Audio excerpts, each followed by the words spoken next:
am Jan Tyler, and I am a cancer survivor. I'm married to Randy Tyler, and we've been married for 32 years. We have 3 adult children, Andy, Becky, and Clay. And we have a daughter-in-law and a 1-year-old granddaughter. Our life before cancer involved a very active family. My husband and I both worked full-time, and we had 3 children in kindergarten and elementary school. They played sports and were active in community activities, as were Randy and I. We were active in our church, in our community, as coaches, leaders, and life was pretty good.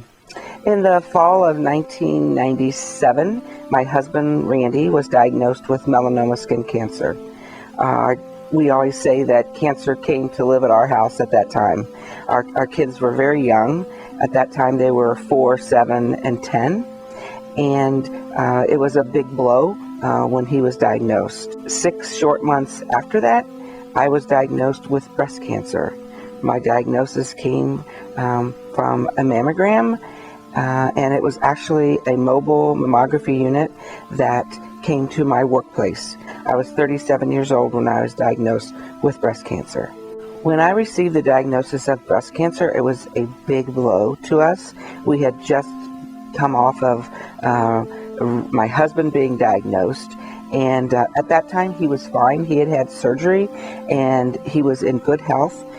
But when you get that another diagnosis of cancer in your family, it's pretty scary. My mother had died of cancer, and that was the only other person that I had had an intimate relationship with who I knew had cancer. And I was scared, but I was also scared for my children. And so we wanted to surround them with as many people as we could who had beat cancer, so they could see that people do survive cancer.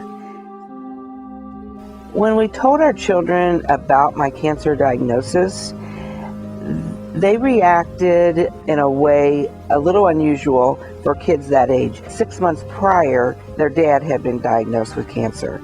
And luckily, with his cancer, he did not have to have follow-up treatment after the surgery. So that was a good thing in that they didn't see a lot of difference in our lives after his diagnosis. Once we received the pathology report, and we were encouraged that I have surgery followed by chemotherapy, we knew things were going to be different at that time. And so we tried to prepare the kids about things being different. My husband, who is a very great helper around the house and with the kids, explained to me that he really didn't need any help with the kids or with dinners, that he had this together. And after about 2 weeks of me being post-surgery and planning to have chemotherapy, he admitted he needed some help. So at that time, we took the offers that our friends and our kids' school and our families had made to us and started saying, we really could use your help. We learned to eat lots of different foods and lots of comfort food, and it actually helped us to teach our kids the importance of helping others.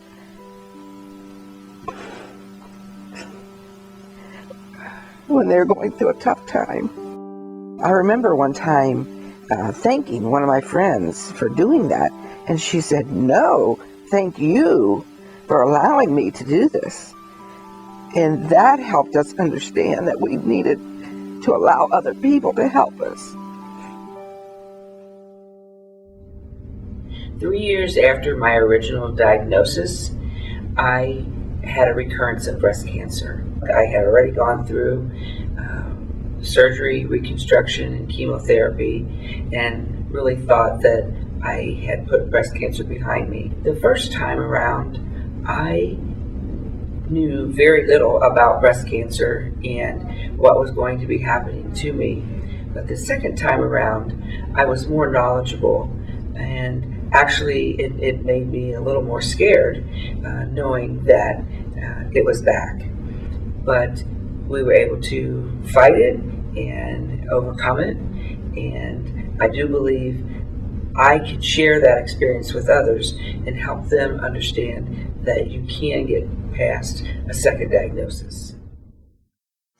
In 2001, our local breast cancer support group was formed. Someone told me, they said, Jan Tyler just went through it, so call her and talk to her. So I called her, and immediately there was a bond, and Jan has become my best friend. She sort of led me all the way through my cancer journey. The support group for me has been a lifeline. I was unsure about my future, and when I came here, met all these women around these tables, I got a renewed sense of everything was going to be fine, because there were 5-year survivors, 7-year survivors, 10-year survivors, and I wanted to be part of that group. Jan is, without a doubt, the most giving person I've ever met. She's very community oriented. She's friendly, she's kind, she cares. If there's anything you need, Jan is there for you. And if she doesn't have the answers, Jan will get you answers. And I know that for other ladies in our group, she will go out and find what they need. And if it's resources, she has contacts, and she can direct us ladies to the right people, places. Jan inspires me to want to show people how much everybody cares about them. She's modeled for other people like Joe how to bring someone in who's just newly diagnosed and how to show that you care about them.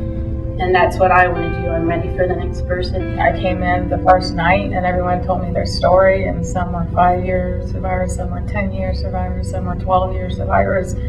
And that just was something I needed to hear at the time that I came. She just inspired me in her actions that she does for everyone to try to help other people. She was very upbeat and positive. I would call her, this was the first time I was diagnosed, I would call her in tears, and by the end of the conversation, she had me laughing. Jan has made my life so much easier, mostly I think through her faith. Her faith and the way she has raised her children and the faith that they have. They're all giving and good, and it encourages me to help other people. I probably wouldn't do all the things I do if it wasn't for Jan. That has changed my family is that they have all been active in cancer walks. They have helped other families. They have reached out as adults now and taken meals to people. One of the best things, that came out of cancer was knowing I had so many people praying for me. I was on so many prayer lists. We saved all of the greeting cards, the get well cards, encouragement cards that I had received, and we put them in a basket. And one evening at our dinner time prayer, we decided we would have the kids pull out a card, each of them, and pray for those people who were praying for us. And it was a powerful, powerful experience. And so we continued to do that every night. And those types of things, knowing that other people were praying for us and feeling that power of prayer, is one of the best things that came out of cancer. I'm not so sure if I hadn't been diagnosed with cancer that we would ever have experienced that. And so I am grateful for that, very grateful.